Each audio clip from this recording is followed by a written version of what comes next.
Chapter 16. This is my absolute favorite chapter. Pete had a funny feeling. "I've got this funny feeling," said Pete. It was the next morning, and we were sitting on top of Mount Mysterious, which is what Pete had decided to call the big hill that was the high point on the island. Pete had just finished making our official Turtle Island flag. Using some marker pens and a big rectangle that he had cut out of an old t-shirt, he'd drawn a picture of two smiling turtles facing each other, Snowball and Poopsie, of course. Then he attached the flag to a long stick and mounted the stick. Sorry, I'm having issues. And mounted the long stick vertically, wedging it between two big rocks. Meanwhile, I'd been working on our official Turtle Island map using a piece of parchment type paper and a box of colored pencils. I carefully drawn the outline of the island in black and then used different colors for the various features: Hidden Valley, Bullfrog Lagoon, Cove of the Screaming Ghost, Cornelius's Treehouse, Mount Mysterious, and of course, the enemy camp. So after I read this chapter, I'm going to do a little drawing lesson because I know you guys are missing my drawings. And if you want to join me, I'm going to show you how we can draw the island and all the things that are on it. So, okay. The map looked good. I rolled it up. "What sort of funny feeling?" I asked him. "I don't know. It's weird. I have this funny feeling that the girls are going to find our tent, our tiny tot tent." "I don't believe in funny feelings. I believe in facts." "Don't be ridiculous," I scoffed. "Forget it. Nobody could find our tent." Still, I thought to myself, maybe I was being too hasty. I mean, when you happen to be living in a Hansel and Gretel gingerbread house tent with a plastic cobblestone sidewalk and little windows with frilly curtains, you can't afford to take chances. You have to be more careful than other people. You have to keep an open mind about everything, including funny feelings. "Pete," I said, "tell me more about this funny feeling." He shrugged. "I don't know," he said with a puzzled frown. "It's kind of hard to describe. I've had it ever since we got up this morning. It's been getting stronger and stronger. It's just this real weird feeling that the girls are out looking for our camp, and they're going to find it, and our tent too, and laugh themselves silly when they do." I said. I was beginning to feel a little uneasy myself. What if they did find it? A vision of our tent passed in front of my eyes. All those candy canes, all those gumdrops. And there was Jill standing in front of it, pointing at it, looking as if she couldn't believe her eyes. Now she's cracking up with both hands clapped over her mouth. Now she was collapsing to her knees, tears rolling down her cheeks. I shuddered. It certainly made sense that the girls would be looking for us. After all, how else were they going to get even with us for yesterday? They weren't quitters, that was for sure. They'd have to come looking for us. It's exactly what Pete and I would do if we were in their shoes. I could see it now. They'd figured we'd have to be camping near water, since there weren't any streams on the island, and that meant we'd be near the shore. How long would it take them to find us? 1 day? 2? I mean, Turtle Island was big, but it wasn't that big.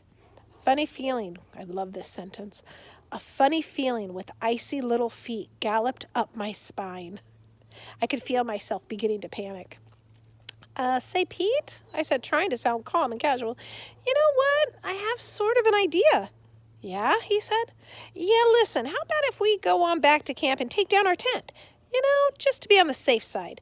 We could take it down and stuff it in its bag and hide it somewhere. What do you think?" "The sooner the better," said Pete without hesitation. I stood up. "Pete," I said. Pete stood up. "Let's run," I said. "Right," he said. We went tearing down the hill at breakneck speed. Inside our tent, I scrambled across the floor, grabbing a sock, a book, a flashlight. I tossed them to Pete, and he jammed them into a duffel bag. I looked quickly around the tent, then I spotted my jacket in the corner, and I dived for it. This was ridiculous. I knew it was ridiculous. Why were we so worried? The girls are probably miles away. This is what happens, I told myself, when you let funny feelings get a hold of you. You start thinking crazy things. Things like, they could be here any minute. I grabbed my jacket and I threw it to Pete. He crammed it, jammed it, stuffed it. Now for our sleeping bags. We scrambled over and started rolling them up. "Sonny!" called a girl's voice from somewhere outside. "Sonny, come here, quick! There's some kind of tent over here." Pete and I froze, kneeling over our partly rolled up bags. I knew that voice anywhere. It was Jill's. "I'll be right there," Sonny called back. She sounded farther away, like she was just squeezing past the big rock. "Come on," said Jill excitedly. "It's adorable. It's got a chimney and candy canes and gumdrops and everything. Oh, it's darling." Pete and I stared at each other in panic. Pete's eyes were bugging out. I think mine were too. "Oh, it's precious," exclaimed Sunny, arriving. "It's right out of a fairy tale. But whose is it?" "It must belong to some little bitty kids," said Jill. "Hello," she called. "Anybody home?" Pete and I didn't even breathe. "Yeah, but what about their mommy and daddy?" asked Sunny. "Where's their tent?" "I don't know. Somewhere on the other side of the rock, maybe? Maybe they let the little kitty stay over here so they could feel like big people." "Isn't it cute?" gushed Sunny. "See the little sign over the door? Hansel and Gretel's gingerbread house. And look at the frosting on the roof. Doesn't it look yummy?" "You know who would love this tent?" said Jill. "My little brother Scooter. He's 4 years old." All the color drained out of Pete's face. "Let's peek inside," said Jill. Pete grabbed my arm with both hands. His expression said, "Don't just stand there, do something." I looked around wildly for someplace to hide. There wasn't any place. Sure, we could get into our sleeping bags, but what good would that do? I could just see it. They'd come in, and there we'd be, lying side by side, with just our heads sticking out, grinning foolishly, all tucked in for our morning nap. "We can't go in there," objected Sunny. "It doesn't belong to us." "I know, but we won't go in all the way. We'll just peek. Don't you want to see what it's like inside?" We had to get out of there. They were coming in. I knew they were coming in. I motioned to Pete, and taking giant tiptoe steps, we sneaked over to the window at the back of the tent. My heart was pounding. I began quickly unzipping the flap. "I don't think we should," said Sunny primly. "What if somebody comes back?" "That's right," I wanted to yell. "What if somebody came back?" "So," reasoned Jill, "what if they did? It'd just be some little kids. We'll just tell them we want to see inside their gingerbread house tent. Maybe we'd tell them a bedtime story or something. Come on, I bet it's cute as a button inside." The zipper was stuck. The lousy, rotten zipper was stuck. I almost had it unzipped, and then it stuck. I started shaking it desperately, tugging at it. Pete was practically climbing over my back, reaching around me, his hand on top of mine, shaking, tugging. I couldn't see what I was doing. "Pete," I hissed under my breath, "will you let go of me?" "Well, all right," said Sunny reluctantly, "but just a peek, okay?" "No." "Okay," said Jill. The zipper came loose. I quickly eased it down the rest of the way. "These cobblestones look so real," exclaimed Sunny. Her voice was real close now. "Right outside the door. And look here. Look at the doorknob. It's a cookie." I threw open the window flap and started through. So did Pete at the same time. We got stuck. Wedged in and tangled up, we struggled to get free, wriggling, twisting. It was every man for himself. I had my hand on top of Pete's head and was pushing down, trying to pry myself past him. Pete had his elbow in my cheek.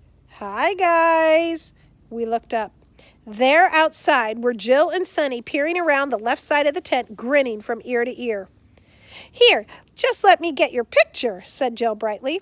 She skipped out in front of us. "Say cheese," said Sunny. Jill aimed her camera at us, and I heard that old familiar click.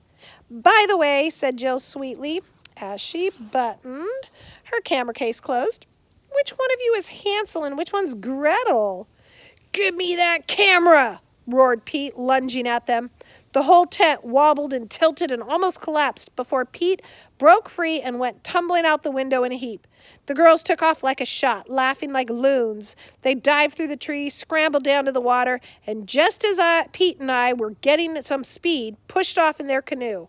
Pete and I charged over toward our canoe. Where was it? It was gone. "Oh, by the way," called Sunny, "we had a little free time while we were waiting for you, so we hid your canoe." "Free time? Waiting for us? So they'd been here all along?" Jill waggled her fingers goodbye. "Toodaloo," she called.